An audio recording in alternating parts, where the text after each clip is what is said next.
This episode is sponsored by Free Market Kids. Hi, everyone. Welcome to Orange Hatter. Today, you're listening to part 2 of my conversation with Elizabeth.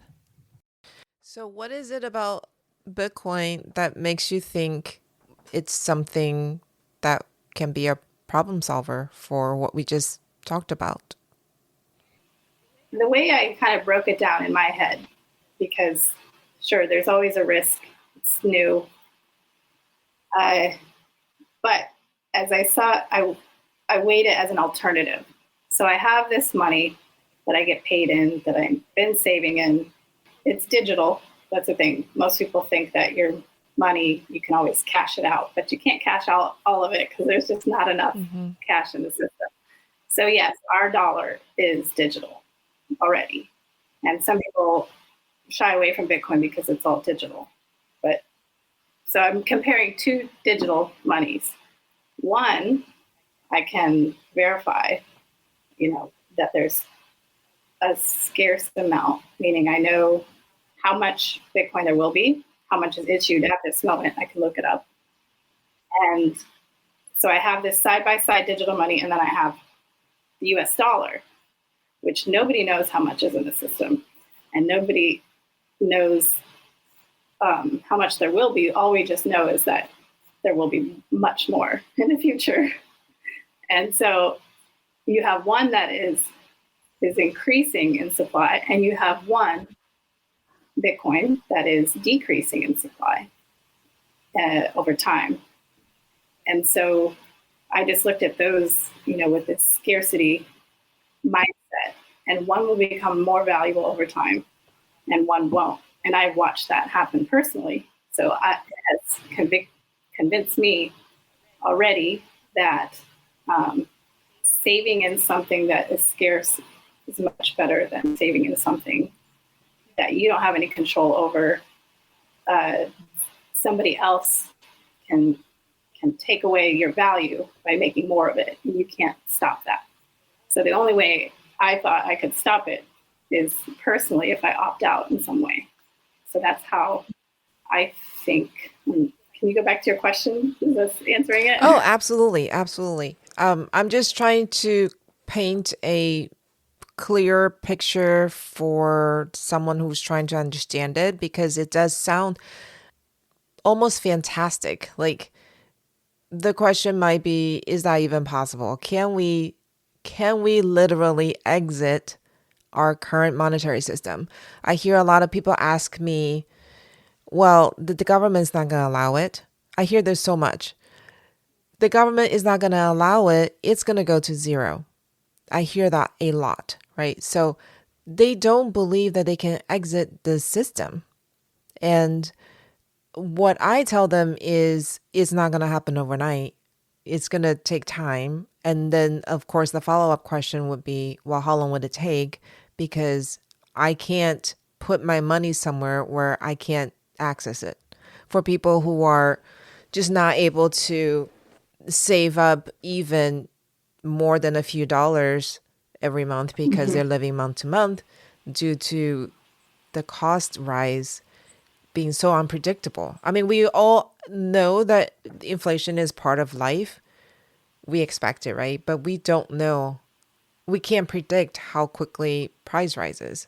And that makes it very difficult to plan. And then people start taking investment risks because they feel like that's the only way that they can hedge against the future and protect their savings, right? Because right now, Yeah. does it make any sense to save? Like, for the sake of saving, doesn't make any sense to save. It actually doesn't, because your money is losing purchasing power all the time. You can't just save. You have to save, then invest it somewhere, and that involves risk. So I think for people sitting on the fence looking at Bitcoin, they think maybe along those lines. And because of the price volatility, it's a very risky inflation hedge. And that, especially when I talk to older people, the older people have seen more suffering through our financial system, right? For example, the retired couple, they've spent their lifetime working, doing the right thing. They are now in retirement, and they're worried that one day soon, the price of food will be so high, they can't buy what they need or what they would like, right?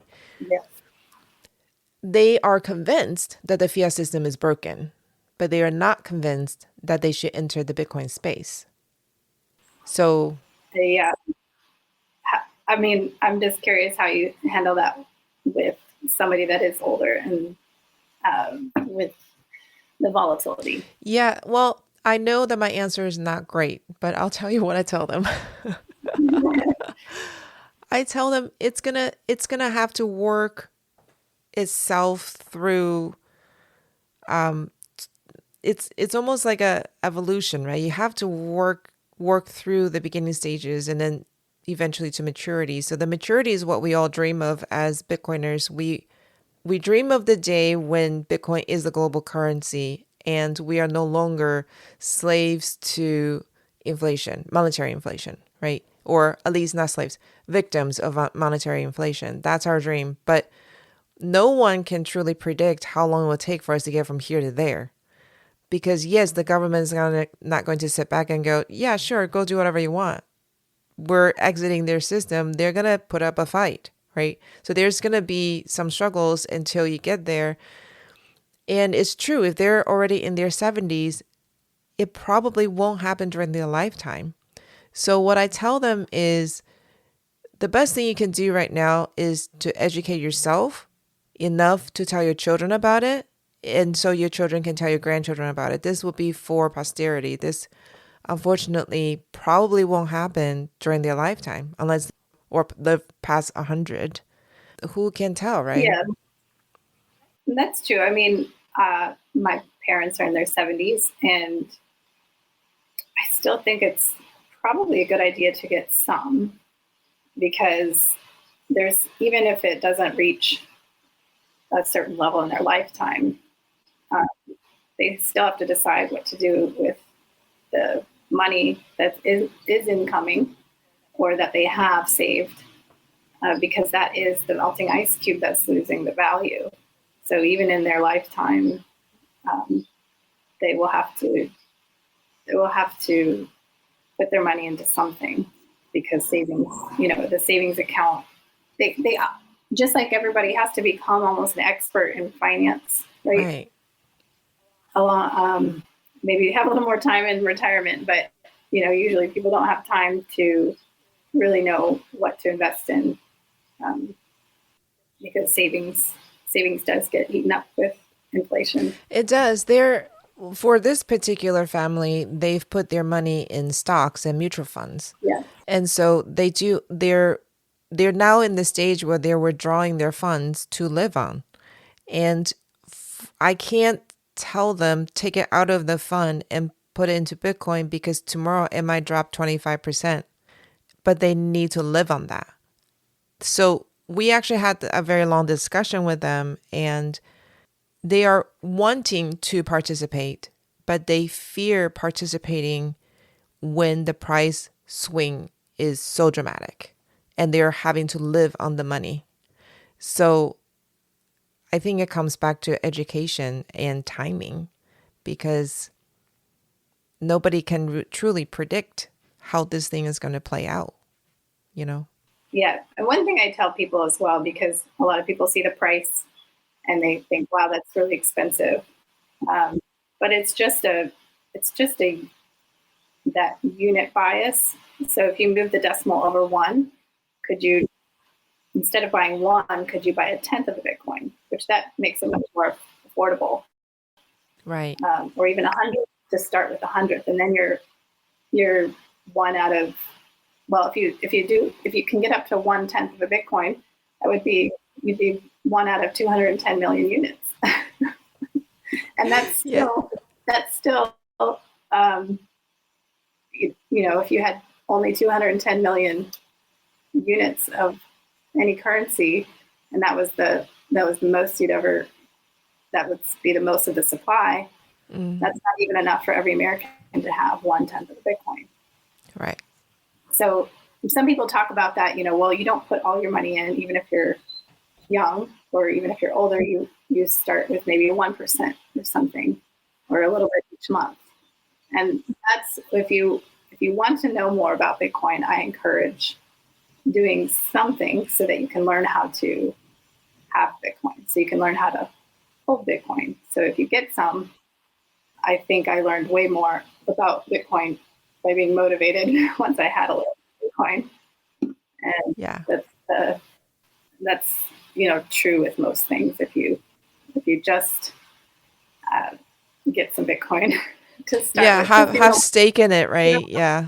Yeah, even for sure. you can buy $10 worth of Bitcoin. You can so just learning about it is the key for sure.